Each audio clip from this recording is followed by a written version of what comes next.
What's going on, fellow growers? Andrew from Tail Wagging Farms. We got a beautiful spring day here on Valentine's Day, and today we're going to talk about how we want to lay out our garden and beginning stages of what we want to plant in it. So come along and let's go take a look at some garden beds.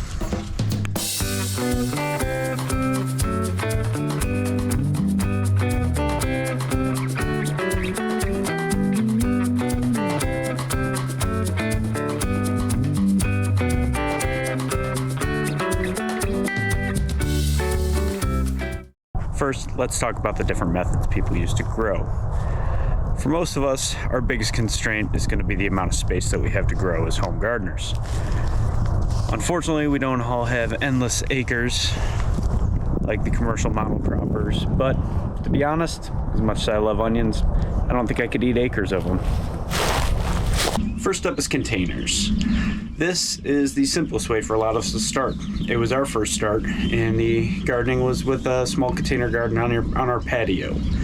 In the smaller containers, you can grow things like your lettuces, your beans, herbs like green onions, basil, and strawberries do great in containers as well. You can grow flowers like violas or snapdragons or petunias as well. And you can have a little pop of color around your patio.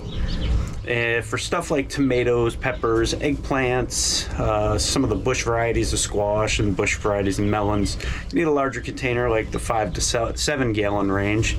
But you can grow pretty much anything you want in a container within reason. I don't know if I'd want to try to grow giant pumpkins out of a container. That might not work so well.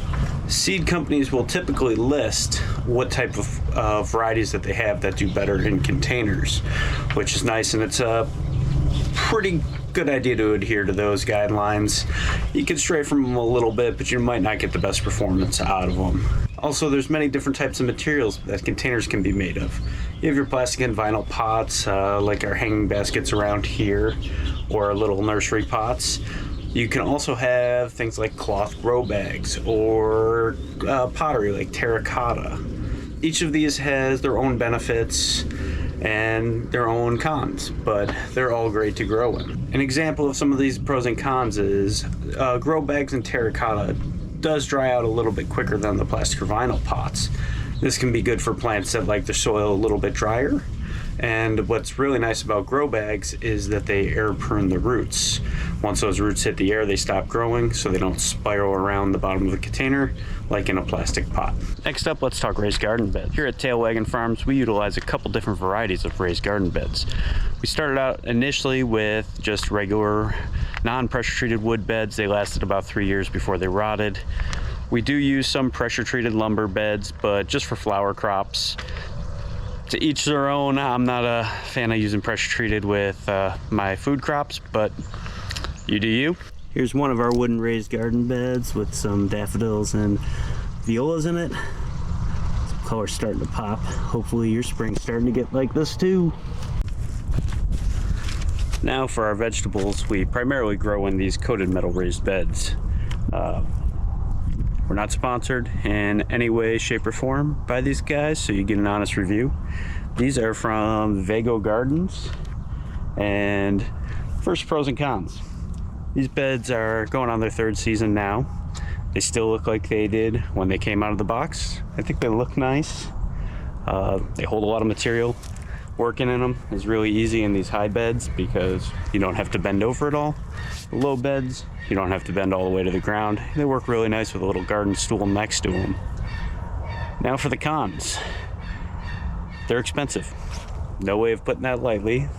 We bought these all when they were on a super sale, and or else we wouldn't have been able to afford to get as many as we did all at once. The other thing is they do take a lot of soil to fill, and soil's not cheap unless you buy it in bulk like we do. These things are going to cost you a small fortune to fill. I know you say you can fill them up with logs and all that, but still that doesn't cut down the amount of soil that you're going to need eventually.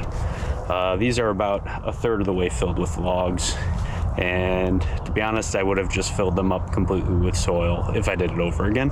Spent that money then. One of the other issues is in these tall beds, there has been a little bit of buckling on the side but that's due to the way the soil settles and the design of the stabilizing rods in the middle. To fix that, you just have to dig down, repack the soil underneath the rods, and they unbuckled. So after 2+ years, would I do it again? Absolutely. These things are awesome. I love these beds, and they have made gardening a lot easier. I will say, before you set up any raised garden beds, if you do plan on running irrigation, the time to do it is before you fill it up, because it is a pain to put irrigation in later, because you have to dig all the way down to get it to be in the bed and look nice, or else you can just run it outside. But with these raised garden beds, as you can see, our garden isn't very well kept, so I actually mow and string trim around the beds, and I don't have to worry about my irrigation line. It's kind of nice. The next style of raised bed is kind of a hybrid style between in-ground and raised garden bed. We use 30-inch wide, call them market style raised garden beds with about a 18-inch pathway in between. What these basically are is soil mounded up about 4 inches higher than the ground level below, and creates kind of a raised garden bed environment for the plants to grow in. Here you can see we have our Swiss chard, some golden beets, regular beets, some carrots, some lettuce, and some other greens all the way down at the end. And we utilize this in the hoop house because it's a little easier to manage than just in the ground. And also we can really pack the plants in because we use pretty good soil and compost in here to make sure the plants are getting well fed. The last method of growing that I'm going to talk about is in ground. So our cut flower area right now is in ground, but we are converting it to the market style garden beds just because they're a little easier to work in. The way that we set up an in-ground bed, and just as a disclaimer, all you tillies and no tillies, no hate mail please. You can't believe how much drama there is about people growing in ground. If you're new to gardening, people are very set in their ways. But here's what works for us. Usually we till once and go through, pick out any grass, weeds, stuff like that. We either mound soil up or we add more soil, and then we plant in ground there. First year, you're fighting weeds a little bit, but after the first year, as long as you don't till it again, you really don't have to fight the weeds like you did that first year. We still grow in ground for a lot of things, such as our fruit plants and our fruit trees, and a lot of our flowers, like our roses, stuff like that. One of the benefits of in-ground growing is that it's cheap. You don't need to add any extra soil, anything like that. You just got to clear out a spot and you can plant. Some of the drawbacks are, unlike the raised garden beds where you're standing up to do a lot of your work, you're on your hands and knees working in the in-ground garden beds, but they all have their perks. We do utilize in-ground growing over here for our peppers, and that's worked out pretty well for us the past couple of years. We do use black plastic landscape fabric to keep the weeds down, and that seems to help with some of the garden work. Another little tip when using in-ground garden beds is edging. So it can either be a little trench dug around a garden bed like we utilize in this bed right here, and we just maintain that little area of deplantified zone around that bed all year to keep the rhizomatic weeds at bay. Or you can use like a plastic or steel edging that we use around some of our more aesthetic beds that Kim has for flowers, like up front. All right, so we've decided how we're gonna plant things. Now is the fun part. Let's try to figure out what we want to plant. So today we're gonna talk mainly about perennial plants, which are plants that come back year after year. They're different than annual plants, such as the annuals are like lettuce, the brassica family, like broccoli and tomatoes. Perennials that we'll be talking about today, we're going to focus more on the food production stuff because that's more my thing. Kim is more the perennial flower person. I'll hopefully be able to get her to talk about this for us. But take this elderberry. This elderberry right here has been in the ground for about 5 years, and it produces a really nice harvest of elderberries that we turn into elderberry jelly and jam every year, and it's delicious. We also grow things such as apple trees, plum trees, pear trees, figs, peaches. We have cherries that haven't produced yet, some blueberries, blackberries, and raspberries. The old saying is that the best time to plant a perennial or a fruit tree was 5 years ago. The second best time is right now. So reach out to your local agricultural extension and figure out what grows best in your area.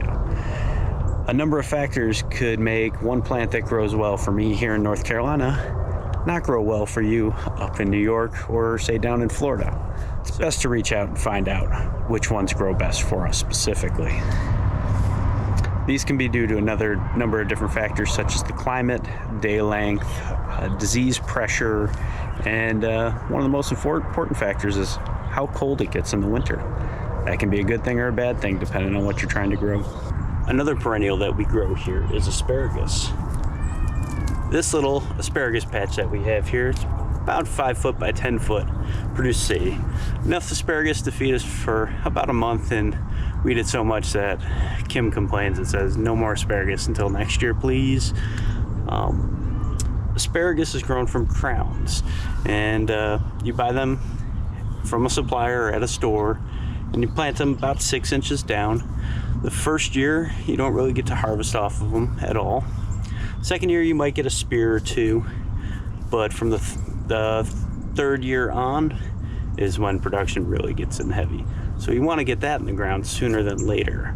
So what we're looking at with asparagus, though, is an area that we're going to be able to use for asparagus.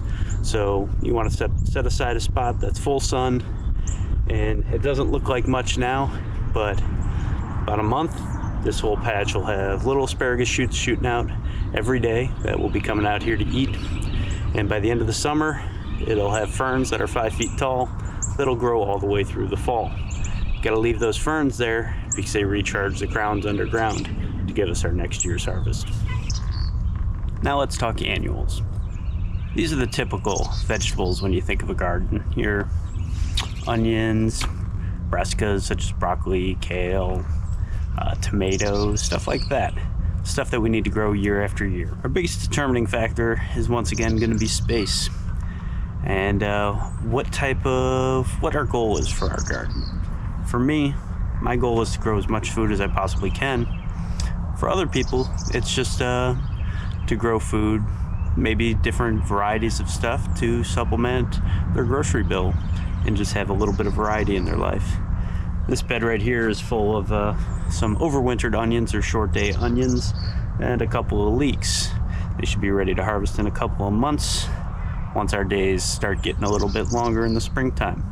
If we're looking to maximize the amount that we can get from, say, a raised garden bed, there's a couple different techniques that you can use to do this. One is the square foot gardening method that was created by Mel Bartholomew, and it's this book right here.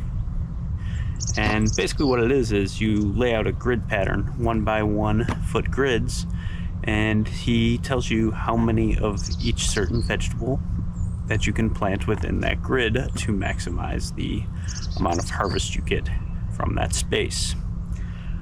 I kind of use a little bit of a play off of that, and we interplant with a lot of other things to really try to maximize the amount that we can grow in our space. I use this book as a reference when I really want to pack a raised garden bed full of plants. Another method that really helps with maximizing the amount of space that you use is to grow vertically. Things like peas, pole beans, tomatoes, cucumbers, squash, melons, they can all be trained up a trellis and really save from sprawling out all over the place, taking up your entire garden. You can interplant and mix all these methods. For example, here in the hoop house, we grow tomatoes and cucumbers vertically, and then underneath my tomatoes this year, I had basil planted and also carrots, which I'm still harvesting right now.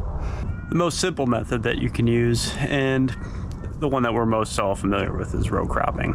So that's planting your plants in a straight line at a recommended spacing, we're leaving a certain amount of row space in between. This is the closest example I have of that, is with this lettuce that I have planted here in the hoop house right now. So as you can see, here at Tail Wagon Farms, we utilize all of these different methods and kind of mix them all together to maximize the amount of harvest that we get. So spring is coming up upon us quickly here, and it's best to get all this planting done now before the weather turns beautiful and prime growing season is here. Thanks for coming out to Tail Wagon Farms today, and hope you learned a thing or two. Please like, subscribe. Any questions, put them down in the comments, and happy growing.